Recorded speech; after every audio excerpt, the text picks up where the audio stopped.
Sahabat literasi, ada pantun nih. Bantu ucapkan cakep ya. Buah sukun, buah semangka. Cakep. Buah delima warnanya merah. Cakep. Walaupun Indonesia sudah merdeka, jangan pernah lupakan sejarah. Jedar.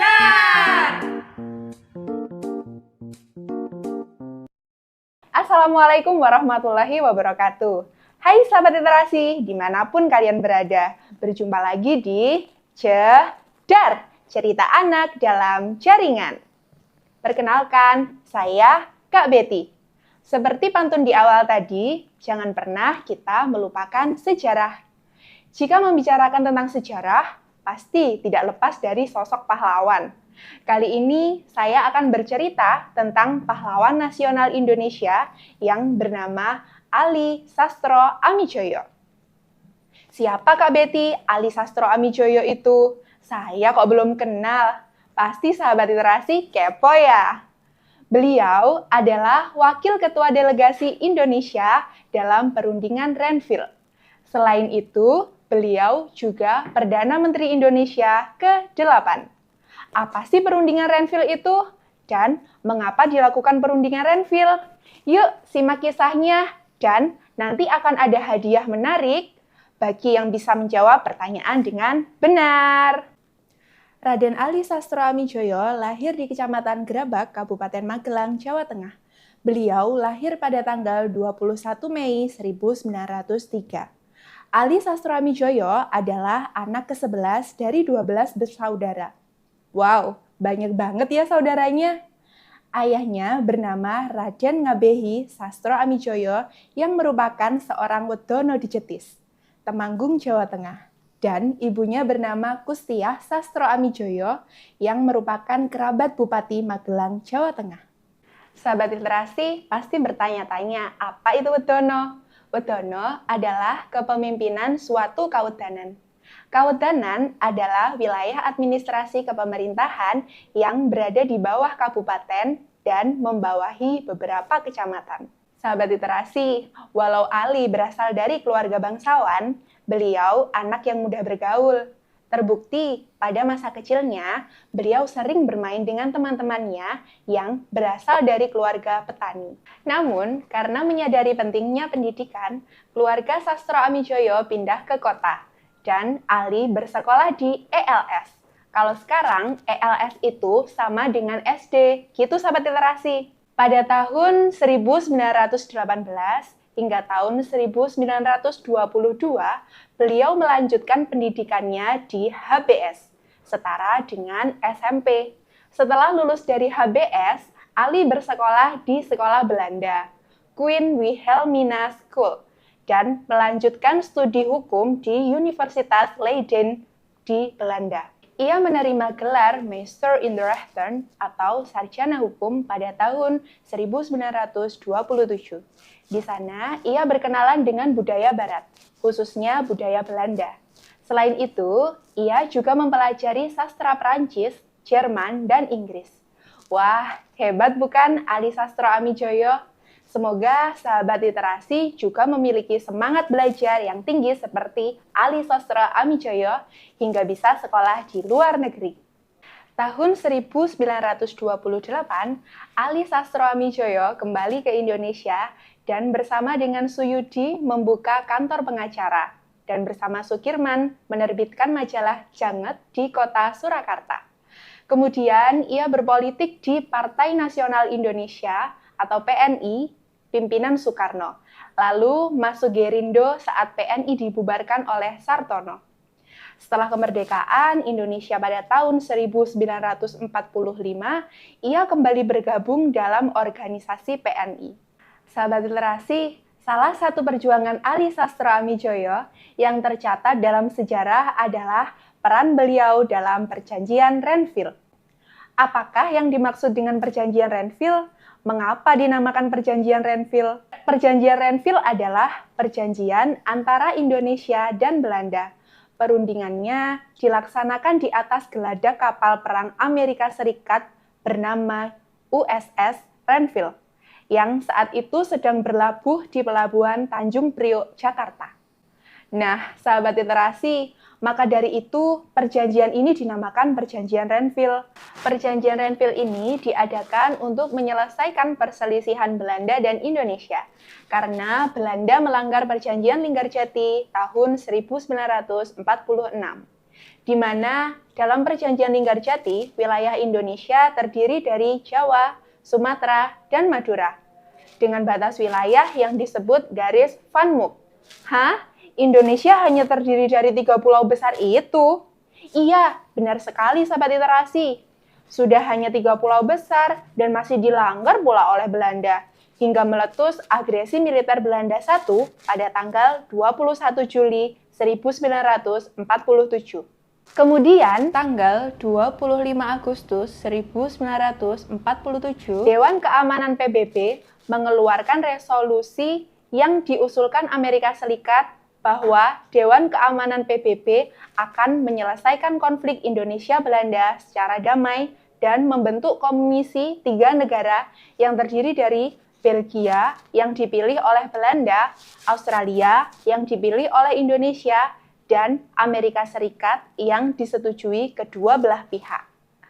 Perundingan dilaksanakan pada tanggal 8 Desember 1947 sampai 17 Januari 1948. Perjanjian Renville menghasilkan keputusan sebagai berikut. 1. Belanda hanya mengakui Jawa Tengah, Yogyakarta, dan Sumatera sebagai bagian wilayah Republik Indonesia. 2. Disetujuinya sebuah garis demarkasi yang memisahkan wilayah Indonesia dan daerah pendudukan Belanda. 3. TNI harus ditarik mundur dari daerah-daerah kantongnya di wilayah pendudukan di Jawa Barat dan Jawa Timur. Dengan ditandatanganinya Perjanjian Renville ini, maka berakhirlah agresi militer Belanda I. Kembali pada sosok Ali Sastroamidjojo. Apakah peran beliau dalam Perjanjian Renville? Ya, beliau merupakan wakil ketua delegasi Indonesia dalam perundingan tersebut bersama Perdana Menteri Amir Syarifuddin, Haji Agus Salim, Dr. Leimena, Mr. Latu Harhari, dan Kolonel TB Simatupang. Jejak Ali Sastroamidjojo dalam pemerintahan dan politik tidak berhenti di situ saja. Tercatat, beliau pernah menjadi Menteri Pengajaran dalam Kabinet Amir Syarifuddin I. Juli 1947 dan Kabinet Hatta Januari 1948. Beliau juga menjabat sebagai Wakil Ketua Delegasi Republik Indonesia dalam perundingan dengan Belanda Februari 1948 dan menjadi anggota Delegasi Republik Indonesia dalam perundingan Konferensi Meja Bundar.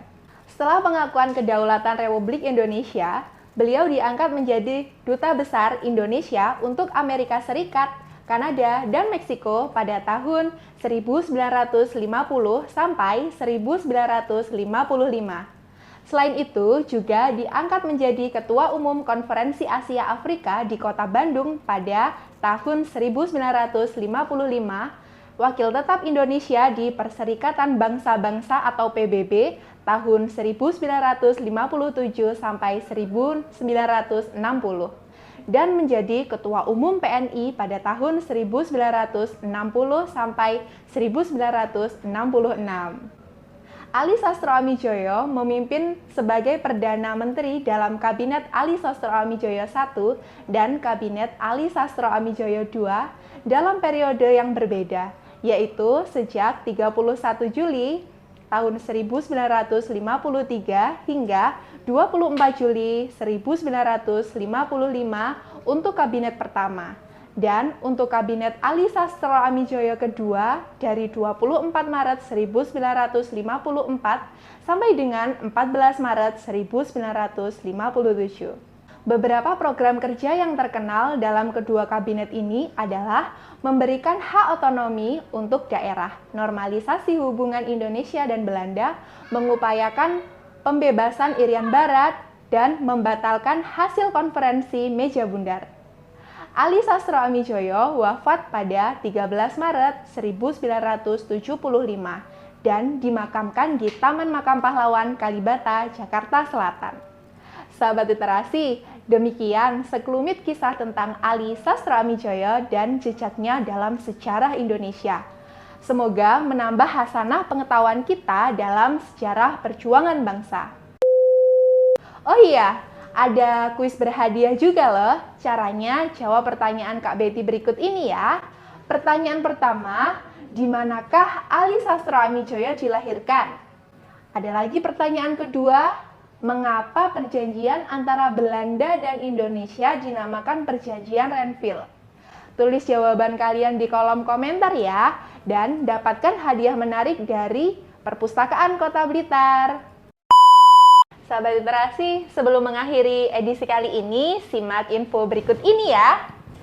Jadi teman-teman, pertanggal 1 Maret 2024, Perpustakaan Kota Blitar buka jam layanan baru. Senin sampai Jumat buka dari jam 8 pagi sampai jam 8 malam. Nah, kalau khusus hari Sabtu dan Minggu bukanya mulai dari jam 8 pagi sampai 2 siang. Dan juga ada layanan mobil perpustakaan keliling, tepatnya di Sport Center dan Kebonrojo. Tapi khusus selama puasa, jam buka hanya sampai pukul 5:30 malam saja. So guys, buat kalian yang lagi nyari tempat untuk mengerjakan tugas atau mengisi waktu luang, yuk berkunjung ke Perpustakaan Kota Blitar. alamatnya ada di Jalan Veteran nomor 75, Kota Blitar. Ojo lali mampir ya, salam literasi.